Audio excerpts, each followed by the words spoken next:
wabarakatuh. Waalaikumsalam. Bismillah. Alhamdulillah. Salatu wassalamu ala Rasulillah Muhammad ibn Abdillah wa ala alihi wa sahbihi wa mawalah.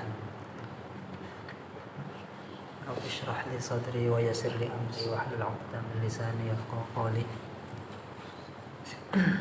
Bismillahirrahmanirrahim. الفاتحة بالقبول وتوكل ظاهرا وباطنا في الدين والدنيا والآخرة في أعمال بليش رجال أنا ولوالدنا وأولادنا وحبيبنا والشاهدين أدعوك علينا وصلنا حضرتك شيخنا ميمون زبير والشيخ أبو مصدر وشيخنا شيخ مسيحنا وشرع من شيخنا وقاسم وصلنا حضرني والشيخ محمد النووي الشبير البندني أن الله لدرجات في لسانه ونفعنا بهما وعلى نيته أن الله ينور قلوبنا وقلوبنا والهدى والتقوى والعفو والغنى والموت على دين الإسلام والإيمان بلا محنة ولا امتحان بحق سيدي ولد عدنان وعلى كل نية صالحة وإلى حضرة محمد صلى الله عليه وسلم. الفاتحة. أعوذ بالله من الشيطان الرجيم. بسم الله الرحمن الرحيم. الحمد لله رب العالمين الرحمن الرحيم مالك يوم الدين إياك نعبد وإياك نستعين اهدنا الصراط المستقيم صراط الذين أنعمت عليهم غير المغضوب عليهم ولا الضالين آمين. Bismillahirrahmanirrahim. Melanjutkan pelajaran yang kemarin bahwa kalimat la ilaha illallah itu terdapat 12 huruf. Nah, 12 huruf ini menggambarkan 12 kewajiban yang sangat penting untuk kita lakukan. Dibagi menjadi dua, ada kewajiban yang sifatnya zahir dan ada kewajiban yang sifatnya batin. Kemarin telah disebutkan untuk yang zahir adalah bersuci, thaharah, kemudian sholat, kemudian zakat, puasa, haji, dan jihad. Kemarin kalau bersuci sudah jelas semua, sudah tahu kita bahwa di situ ada wudu, mandi, membersihkan najis dari badan, dari pakaian, dari kendaraan, dari rumah, semua tentang kebersihan kita sudah tahu semua. Sholat juga, meskipun babnya nanti di belakang akan kita bahas sholat, begitu banyak sekali ternyata pembahasan sholat. Zakat juga nanti ada, kemudian puasa dan haji bagi yang mampu. Nah, kemudian jihad kemarin sudah kita jelaskan, ada jihad besar dan ada jihad kecil. Kalau jihad kecil itu adalah perang dengan senjata, sebagaimana sekarang yang terjadi di marak di Palestina, saudara-saudara kita. Dan juga perang-perang yang sifatnya memang secara fisik. Kalau jihad akbar oleh ulama disepakati karena melihat dalil daripada Rasulullah SAW ketika sepulang dari perang Badar, kemudian beliau mengajak kepada para sahabatnya, bersiap-siaplah kalian karena setelah ini kita akan melawan musuh yang lebih dahsyat dan lebih mengerikan. Sahabat tegang semua, mereka sing-singkan lengan baju, mereka siapkan senjata-senjata mereka. Ya Rasulullah, siapa musuh yang akan kita lawan? Itu padahal sedang dalam keadaan capek-capeknya setelah perang Badar yang begitu dahsyat, 300 orang melawan 1000 lebih. Nah, kemudian Rasul menjawab bahwa setelah ini kita akan berperang melawan diri kita masing-masing. Jadi makanya dikatakan seandainya ada orang yang menganggap ada musuh yang lebih dahsyat dari dirinya, maka dia belum paham tentang iman. Nah, itu jihad kemarin juga sudah dijelaskan. Kemudian yang kedua adalah kewajiban yang mesti dilakukan adalah secara batiniyah. Nah, secara batiniyah di sini ada tawakal, tafwid. Ini tawakal pasrah, tafwid juga pasrah, tapi nanti objeknya lain. Ada penjelasannya. Terus sabar. Sabar ya bisa sabar dari kenikmatan atau sabar dari musibah. Kemudian ridho, rela, yaitu rela dengan apa yang telah diberikan. Kemudian zuhud biasanya dimaknai tidak cinta dunia gitu, tapi zuhud itu artinya tidak membutuhkan selain Allah. Kemudian Yang keenam adalah taubat. Nah, sekarang kita masuk pada penjelasan. Kemarin sudah tawakal. Ini masih sambung kepada tawakal yang kemarin, bahwa tawakal adalah keyakinan hati, kemantapan hati terhadap zat yang maha diwakili, yaitu Allah. Nah, Allah maha diwakili artinya Allah bisa mewakilkan kita apa saja yang kita tidak mampu, itu bisa diwakilkan kepada Allah.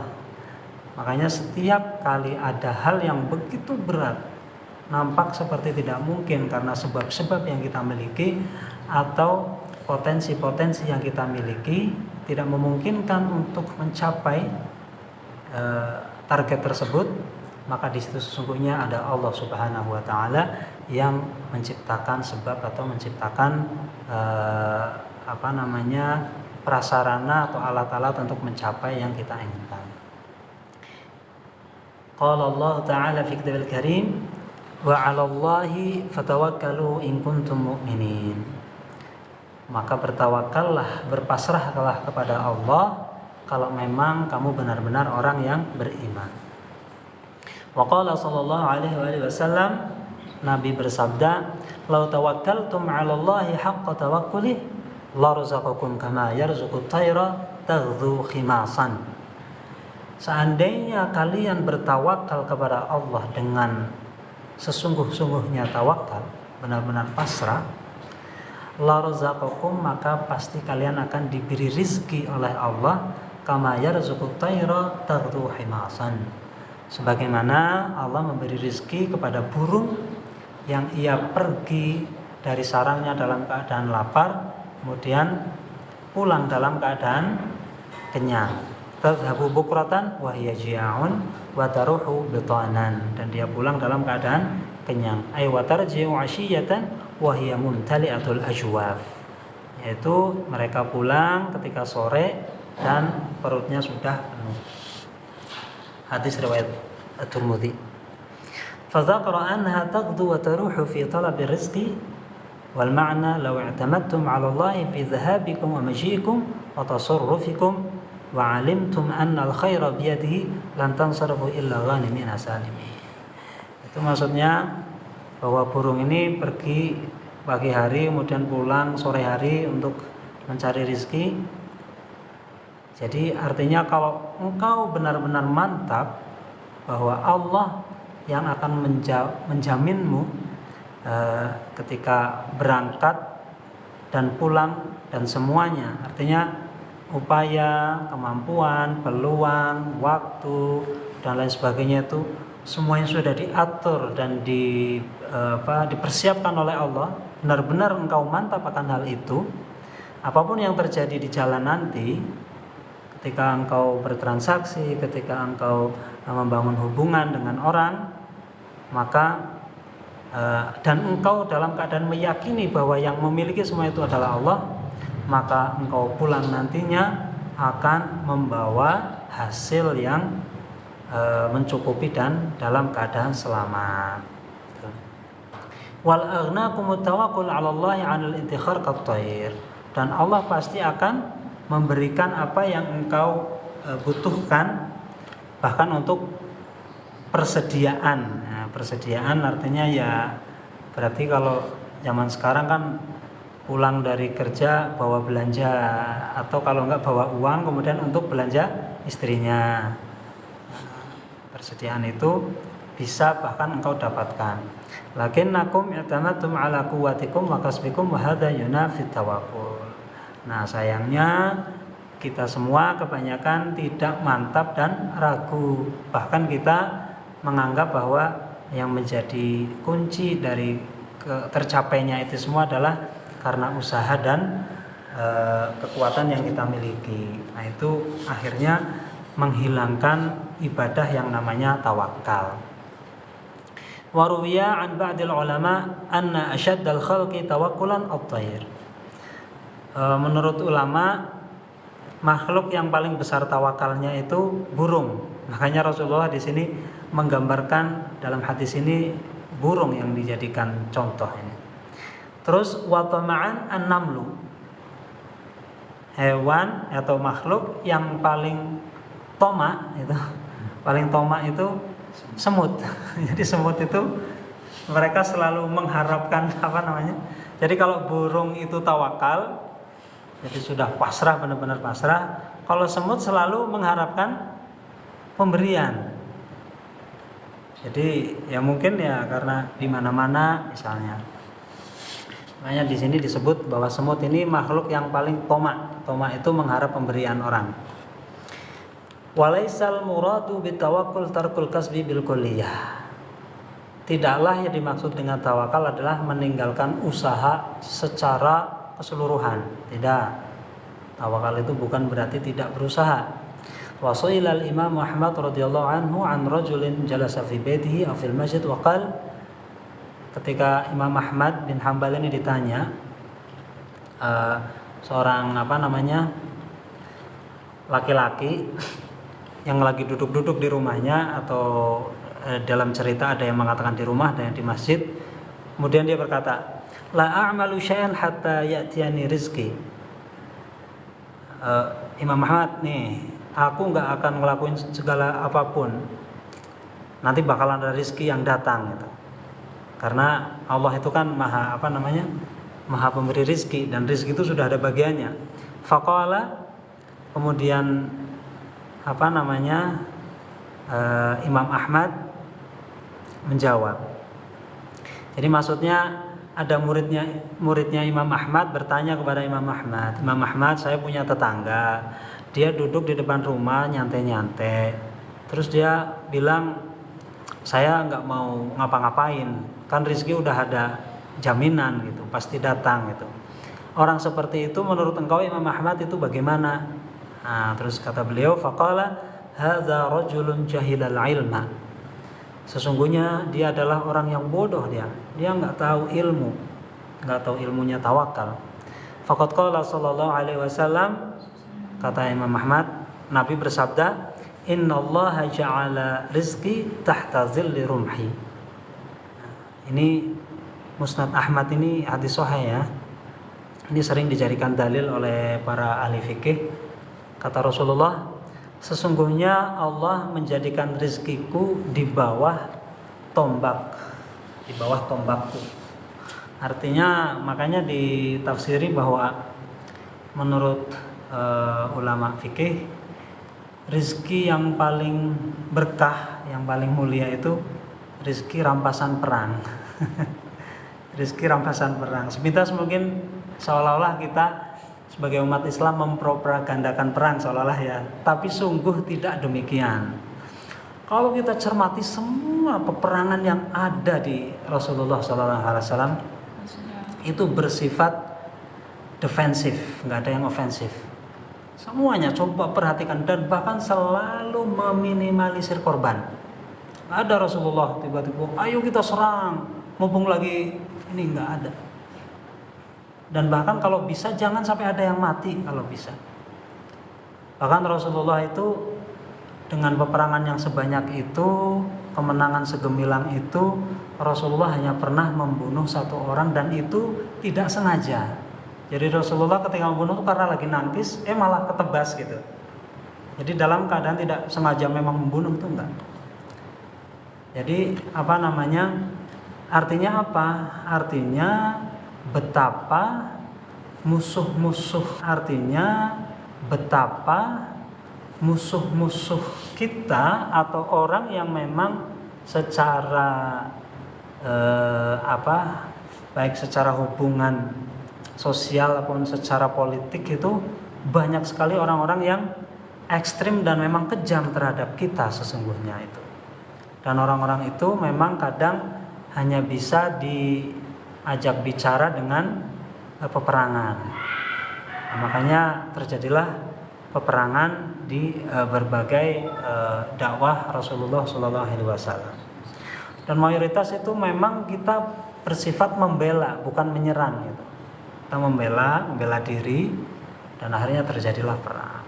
Nah, meskipun dengan peperangan itu otomatis nanti akan ada ghanimah, ada harta rampasan perang. Nah, harta rampasan perang yang demikian itu adalah termasuk dengan itu otomatis nanti akan ada ghanimah, ada harta rampasan perang.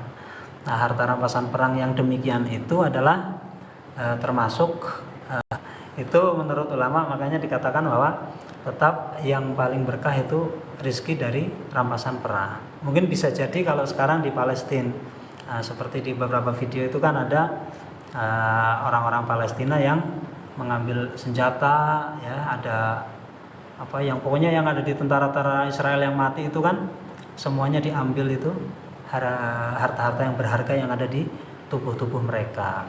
Nah itu termasuk harta yang paling berkah. Makanya ini hadis sahih, innallaha ja'ala rizqi tahta zilli rumhi.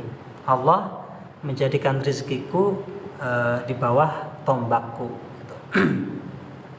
Ay aruhu sababun li tahsil rizqi. Amradu anna mu'dhamu rizqi kana minal ghanaim. Ya artinya bahwa mayoritas pemasukan Rasulullah SAW itu memang dari peperangan.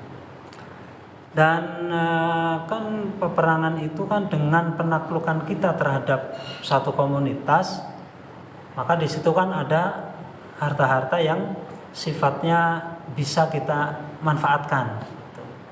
Nah, dari sekian harta itu menjadi rampasan umat Islam dan dikelola oleh Rasulullah SAW. Makanya mayoritas memang dari perang. Wa illa faqad kana yaqulu min jihatin ukhar ghairu rumhi. Ya, kalau tidak tentunya Rasulullah tidak mungkin memakan harta rampasan perang. Zakaru Suhaimi.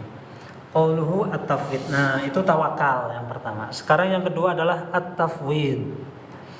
Makna letterleknya sama. Tafwid itu ya taslim, tawakal ya taslim. Sama-sama pasrah. Tapi mempunyai objek yang berbeda. Tafwid ini biasanya lebih umum dibanding tawakal atau lebih berat. Tawakal itu biasanya dalam hal musibah, dalam hal rizki. Tapi kalau tafwid itu sifatnya dalam hal keresahan hati. Nah, keresahan hati. Keresahan hati itu seperti misalnya orang bingung seputar masalah informasi keagamaan. Sebenarnya Rasul itu misalnya sebenarnya siapa sih putranya Sayyidah Khadijah dengan suami sebelumnya, keturunannya mana saja gitu. Misalnya ada pertanyaan-tanya gitu. Terus dia bimbang, terus keturunan beliau kan pasti orang mulia. Terus saya pengen menghormati keturunan Sayyidah Khadijah yang dari suami sebelumnya. Gimana ya? Tapi saya mencari di sejarahnya Ibnu Hisham nggak ketemu, di Al-Bidayah wa Nihayah nggak ketemu, di kitab-kitab mana nggak ketemu. Kira-kira putranya beliau yang sebelumnya itu keturunannya mana gitu. Bimbang. Nah itu maksudnya ketafwid. Sudahlah pasrah saja ke Allah. Toh itu tidak diwajibkan oleh agama. Jadi sesuatu yang tidak ada efeknya kepada keimanan kita nggak harus kita ketahui gitu. Nggak penting. Misalnya seperti kemarin ya Pak Mas Hairul menanyakan sebenarnya Nabi Adam itu manusia pertama atau bukan gitu. Ya kalau memang tidak ada data empiris hasil penelitian dari arkeolog atau apapun, memang tidak ada sama. Bahkan kalau kita googling itu nggak ada bukti ilmiah yang menyatakan bahwa beliau itu manusia pertama. Bahkan mayoritas yang itu tuh evolusi ya dari kera yang tadinya awalnya dari sel satu terus evolusi sampai jadi kera dan seterusnya. Nah, namun bahwa dalam tafsir Misbah Quraisy Shihab mengatakan bahwa kata khalifah kan wa idz qala rabbuka lil malaikati inni ja'ilun fil ardi khalifah, bahwa kata-kata khalifah itu artinya penerus. Berarti kalau penerus ada indikasi sebelumnya ada, kemudian diteruskan oleh Nabi Adam. Nah, namun kata beliau tetap ditegaskan bahwa hal seperti itu karena tidak ngefek kepada iman kita, ya tidak perlu dipertanyakan karena itu tidak apa-apa. Sebenarnya banyak sekali informasi yang secara seperti itu karena tidak ngefek kepada iman kita, ya tidak perlu pertanyakan, karena itu tidak apa-apa. Sebenarnya banyak sekali informasi yang secara data sifatnya dari barat atau yang dari bahkan dari kalau dari Islam itu kan dari riwayat-riwayat, tapi secara empiris yang ada bukti nyata itu sampai sekarang orangnya siapa. Bahkan ada yang mengatakan ulama bahwa Nabi Ibrahim itu adalah Brahma, ada yang mengatakan itu walau Brahma karena apa apa namanya itu Buddha ya, karena Buddha itu memang kebijakannya itu luar biasa. Beliau itu orang yang sangat bijak sekali. Yang jelas bahwa banyak sekali memang terutama Al-Quran itu tidak ada kebijakannya itu luar biasa.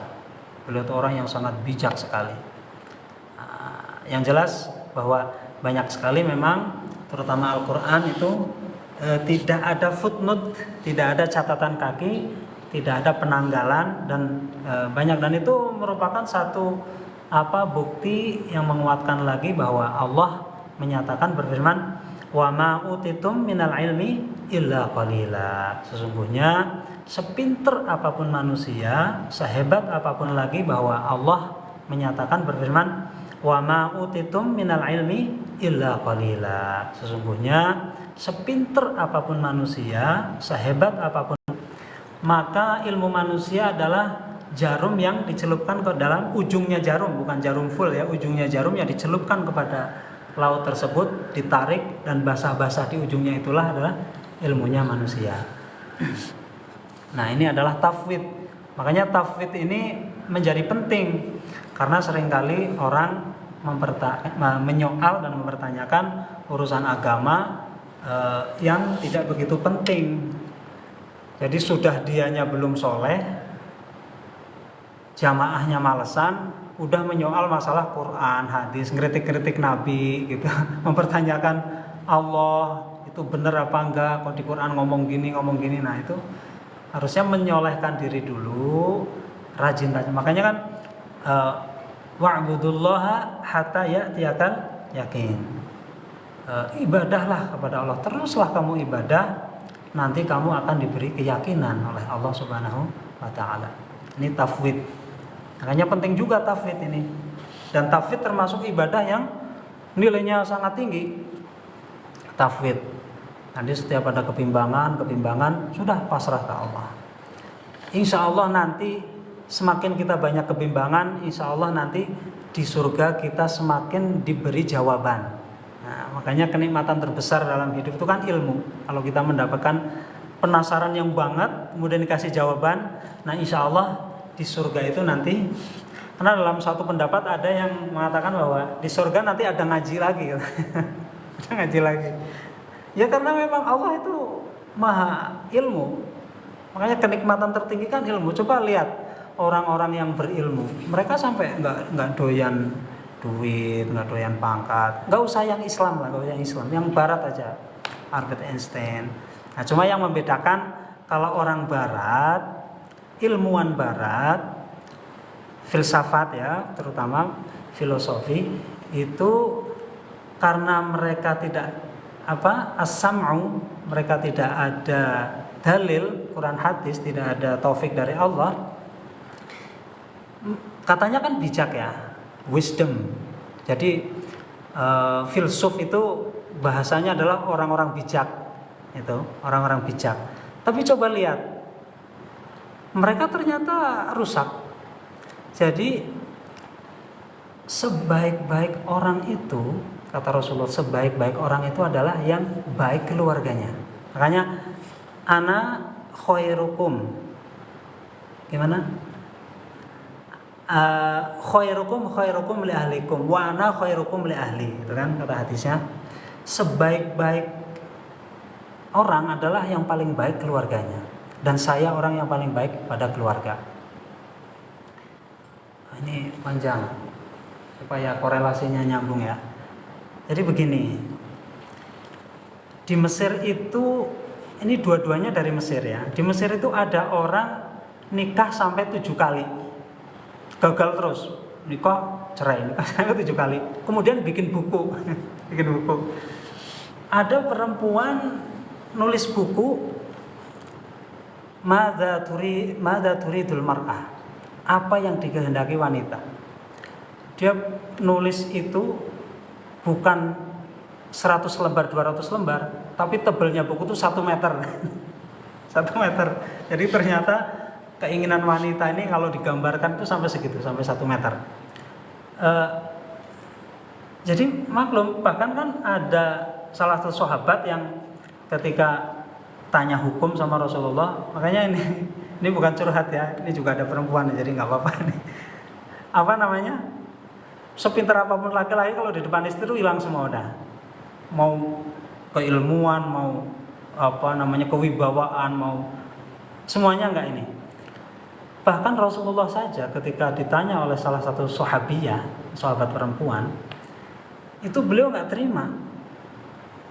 Beliau kan karena sudah zihar ya, zihar itu kan berarti sudah cerai. Tapi si perempuan ini, lu gimana Rasul, masa dihukumi langsung cerai saja? Lah saya kan lihat anak saya banyak, kalau saya tiba-tiba cerai suami saya enak banget ini. Ya gimana lagi itu sudah. Akhirnya dia protes ke Allah, gimana ini Allah kok jadi Rasul aja kalah gitu. Dan akhirnya oleh Allah dikasih ayat turun, itu satu-satunya ayat yang turun karena didemo oleh perempuan. Nah, singkat cerita, begitu dahsyatnya perempuan. Bayangin saja, kehendak perempuan kalau ditulis tuh sampai 1 meter. Kalau ini semuanya bestseller, cuman kan kalau yang tebalnya 1 meter siapa yang mau beli, kan mahal bukunya ya. Tapi kalau yang gagal nikah 7 kali itu dia cuma lulus SD, orang Mesir juga, dan bukunya bestseller. Nah, dan nikah yang ke-7 kalinya dia berhasil. Mahligai rumah tangganya romantis, kemudian selaras dan seterusnya. Kemudian dia menemukan tipsnya, cara membina keluarga. Nah, tipsnya itu apa coba? Tipsnya, jadi laki-laki itu atau masing-masing, tips yang di situ kan banyak ya keterangannya. Tapi yang paling utama itu masing-masing dari laki-laki dan perempuan itu memikirkan kewajibannya terhadap pasangannya, bukan haknya gitu. Jadi si laki-laki memikirkan kewajiban dia kepada perempuannya, dan perempuannya memikirkan kewajiban dia kepada laki-laki. Nggak usah mikirin haknya. Jadi kalau sampai ada haknya, itu anggap saja bonus gitu. Itu kata beliau, tipsnya tuh seperti itu. Jadi Masya Allah, lah sekarang bayangin, seandainya kewajiban laki-laki dipikirin beneran, maka ya dia harus memahami yang buku setebal 1 meter tadi. Nah, padahal Rasulullah itu sangat bisa sekali menghargai perempuan. Nah, makanya tafrid tadi hubungannya kemana ya? Hubungannya di moler tadi. Nah, Rasulullah, sebaik-baik sementara para pemikir barat itu, coba lihat hampir semua, Albert Einstein, bahkan kepalanya pemikir, Socrates, Plato. Lihat, sebutkan Oppenheimer, sebutkan aja pakar-pakar pemikir barat. Rata-rata keluarganya hancur. Enggak ada romantisme, bahkan anaknya terbengkelai. Rata-rata begitu. Makanya dikatakan bijak dari mana? Meskipun mereka kata-katanya laris di pasaran karena mereka nulis buku dan bukunya laris, tapi mereka ternyata sebenarnya tidak bijak. Buktinya tidak bijak apa? Karena mereka keluarganya nggak beres. Nah, sementara Rasulullah SAW keluarganya tetap beres. Beliau menjadi pemimpin masyarakat beres. Makanya apa yang keluar dari kita dari rumah itu biasanya gambaran bagaimana dia di dalam rumah. Karena settingan paling utama itu dalam rumah dulu, baru insya Allah nanti keluarnya jadi baik. Nah, makanya Rasulullah sebaik-baik orang di dalam membina rumah tangga. Nah, itu begitu. Makanya meskipun dianggap bijak, dianggap apa, kan nyatanya kan sekian konflik yang ada di dunia ini munculnya kan dari pemikir-pemikir itu. Apapun bentuknya, mau bentuk rasisme, mau bentuk Itu kebanyakan dari itu. Bahkan Oppenheimer yang menciptakan bom atom, bahkan akan diteruskan bom hidrogen itu kan yang dianggap orang-orang bijak seperti itu. Nah, karena itu bahwa kebijakan itu tetap harus muncul dari tuntunan agama. Dalam hal ini adalah yang ada hanya Islam. Inna dina indallahil Islam. Nah, ini tafwid lah. Makanya tafwid ini yaitu tentang pemikiran, keresahan hati, itu tafwid. Kita pasrahkan kepada Allah. Saya nggak tahu jawabannya, barangkali nanti dikasih jawaban di surga gitu. Penasaran yang kumpulin aja, tabung celengi. Waditu nah at-taslim lillah fi jami' umurihi wa huwa a'la min at-tawakkul. Iya, lebih tinggi dari tawakal. Tafwid ini lebih tinggi dari tawakal. Itu termasuk kebimbangan pemikiran, bingung memahami Quran, bingung memahami hadis, informasi agama kok seolah-olah bertentangan, misalnya katanya begini ternyata begini. Katanya Islam penyebar kedamaian, buktinya bom bunuh diri dari Islam. Katanya Islam begini kok Islam adalah membawa kemaslahatan hidup di dunia, kok banyak orang Islam miskin misalnya, malah minta-minta, malah dan seterusnya. Kebimbangan seperti itu tafwid, kita pasrahkan aja kepada Allah. Itu semua ada hikmahnya. Nah, qala al-Ghazali wa huwa